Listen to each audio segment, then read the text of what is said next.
Hey everybody, it's Jason Blaha here. You guys know what time it is. Time to talk about current events in the online fitness community. And someone linked me a video that Nalewanyj had done. And yes, I probably would have found this one on my own, but someone linked it to me before I did. So I decided to check it out. And he discussed the 5 things that he hates about YouTube fitness. And I thought it was a very interesting list because I generally like Sean. So let me go ahead and put on my +5 hat of speechcraft and let's talk about this. Sean's one of those guys that I feel like 80 to 90% of his information is pretty good. He gets a little bit of stuff that I feel is wrong based upon my observations, my looking at the literature, my studying athletes and coaches and all this other stuff over the years. Observing people, observing different athletes. I think some of it's wrong, but I think the vast majority of what he says is generally right. He is a pretty knowledgeable guy overall, so I'm not going to knock that because I don't think any of us get everything right all the time. Nobody does. And we're all still learning. I don't care how many decades you are in strength sports or the iron game or anything else. It's always going to be a learning process.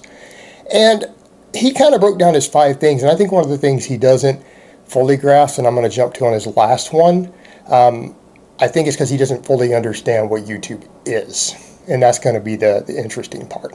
But as far as the first one he said is that what he doesn't like is the sheer amount of misinformation that's out there, right? The misinformation, which is because there's so much information out there, there is no filter in place because it's an entertainment platform. This is not necessarily a learning platform. YouTube is kind of a platform that's for place television for a lot of people, which is what we're going to go to on the last one.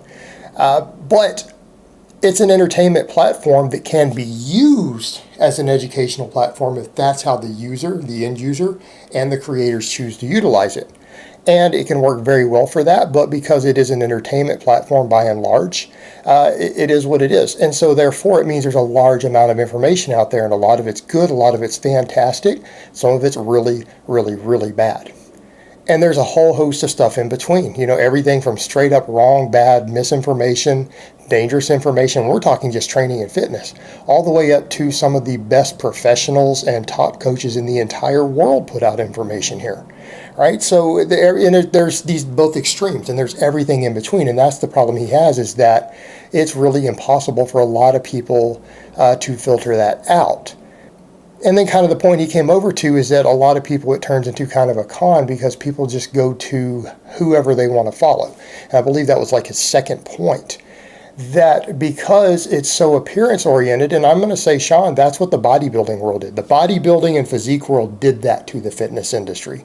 The moment all these supplement companies bought into the bodybuilding world and they cross-promoted each other and they became fitness, they threw the word fitness on everything, bodybuilding and physique related, you basically turned it, and I mean, you've been part of this world a long time too, they basically turned fitness into a contest between aesthetics and genetics. Genetics and drugs, really. That would be the better way to put it, because they made it so aesthetics oriented. And I feel like that's its own video, that it basically opened things up to misinformation. That created it, because instead of fitness being about knowledge and being about fitness and, who can get their clients the healthiest and the fittest and the highest quality of life and the strongest, and maybe even things like body composition, right? We could factor that in as part of fitness. Body composition is a part of fitness. Ideal body compositions, though not necessarily extreme, right? Because 7% body fat's not healthy. That's not fit. But 10%, 12% is. That's fantastic body composition. 14% is fantastic. That is in the perfect peak ideal health and athletic range for most men. Right? Anywhere between 10 up to 14, 15%. That is considered peak fitness by medical experts and sports physicians.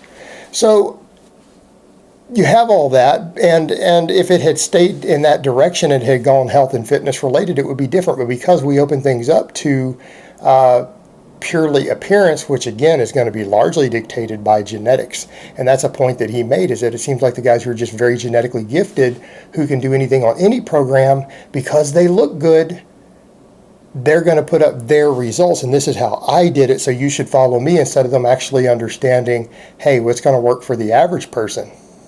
Right, and that's the problem you have, and that's what he pointed out, and he's right, is that it opens it up for the guy who is very genetically gifted to just start a YouTube channel because the guy looks phenomenal, right? The guy looks phenomenal year round, and maybe doesn't know that much about training or about nutrition.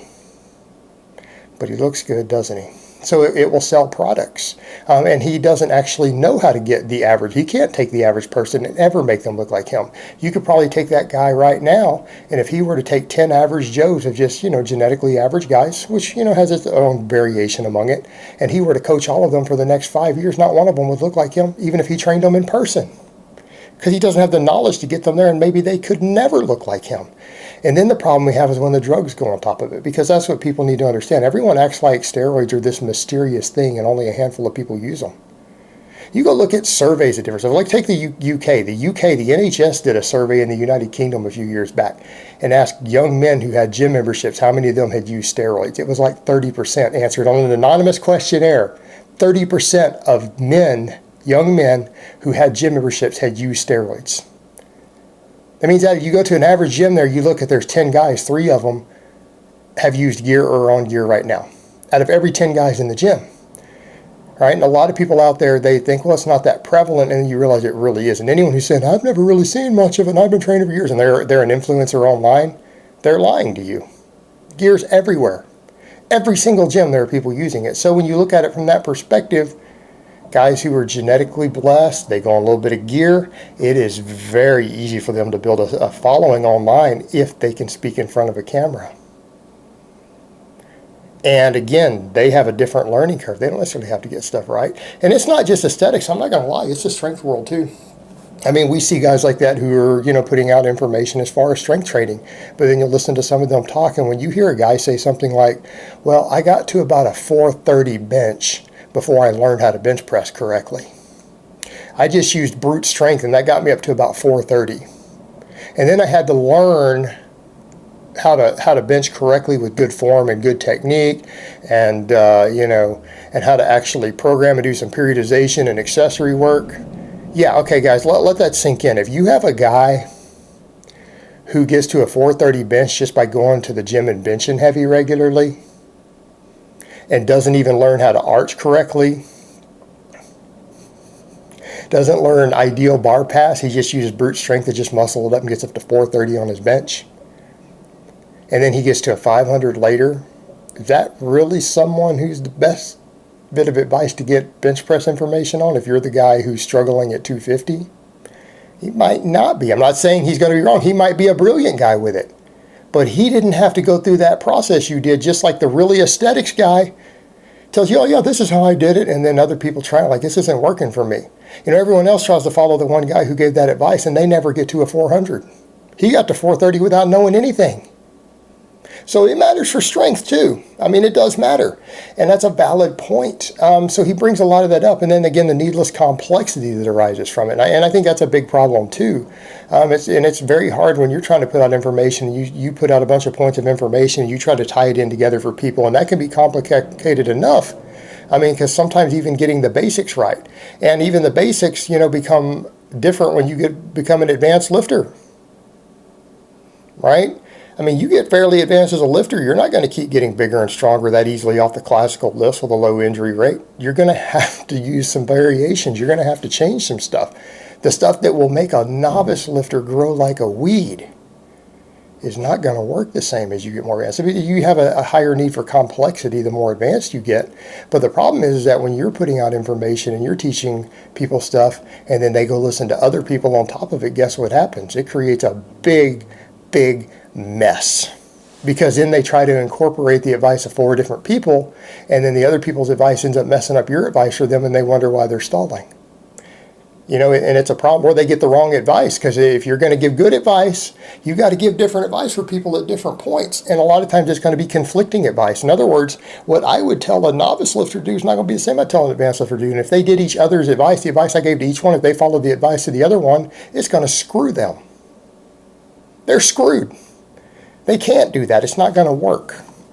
So it creates this complexity when we start crisscrossing different people, and he's right about that. But the final thing that I thought was fascinating, and it said he brought up, and someone linked it to me and said, hey, I think that, he could be talking about you with the drama stuff. Well, and Sean says, I don't like all the drama in the back and forth, and it's sad. It's like, Sean, that's not sad. That's what this platform is. That's money. You know, he kind of said that, you know, you've got to remember everyone uses this as a business. It's like, Sean, don't you understand that the drama is a business? All right? You make tens of thousands of dollars from the drama. And that's just the reality of it. I mean, and I'm honest about that. People ask me, why do you engage in some of the drama? Is it because you're jealous of this person? Is it because of X or Y? And I'm like, I engage in the drama because people enjoy the entertainment. I'm an entertainer by profession. It's my job. Like, I'll be honest with you guys, man. Do you guys, let's just be brutally honest. You think I would hate on anybody for free? Like, that's loserdom. Like, that's sad. If I were to sit around making unmonetized videos calling out Junkie Ward, who needs to be called out, you know, if I wasn't getting paid for it, if it wasn't drawing an audience in an entertainment monetized platform, just like a television show, because YouTube's replaced television, people enjoy the drama the same way that they enjoy drama on television. They watch reality TV. They watch sitcoms. But people need to remember it's just entertainment. It becomes a problem when people assume it's reality. They assume that all of this is reality and that every time you say something bad about someone or there's hyperbole, that it's literal reality and therefore you should extrapolate that over to that person. But, you know, for me, I mean, I realized when some of the channels out there that created nothing but videos about me were getting hundreds of thousands of views, just smack talking me and creating sensationalized stuff that's not even close to reality. And they create their own insane narratives that aren't even remotely based on really me at all. And it's just they create a caricature of me, right? And they continue to perpetuate those myths and have their own followings that get obsessed with that. When I realized how many views they were getting, I realized personally the drama is big money. So that's been the one lesson that I learned from watching the different drama that was thrown at me, is that I cashed in on it. I absolutely cashed in on it. They taught me how to make a hell of a lot of money on the drama. And I cashed in. And that's the same thing I would say to Sean. It's like, Sean, I mean, here's what I would ask you. Given that this is an entertainment platform, wouldn't you rather people engage in drama for money than to actually rip people off for money and sell garbage products? You know? I mean, you got to look at it both ways. I mean, this is still a platform that you can make a ton of money on. I would rather engage in drama that keeps people entertained and that they think is funny. That's way better than ripping people off, isn't it? Selling them branched chain amino acids or pre-workouts and stuff that we know doesn't work based upon the research, right? Or completely garbage training programs like Naturally Enhanced, right? Perfect examples. See, that's conning people. At least if you're making, you know, 50 grand a year off of your drama videos, you're getting paid for entertaining people when you're an entertainer by profession. And you have to understand that that's what it is. You're seeing all this drama and thinking that it's serious. It's just entertainment, brother. And the only people who take it seriously are the people who are seriously mentally ill, right? That they actually think that it's all reality. It's entertainment. It's just television. This is the new television. And so you're from a generation that you'll understand that, Sean. So that's actually what it is. That's why the drama's here. No different than reality TV was. Right? It's all entertainment and people turning it into a business. And there's nothing wrong with that. All right, guys. But that's really all I have to say on that today. I hope it's been informative. And I will talk to you guys next time.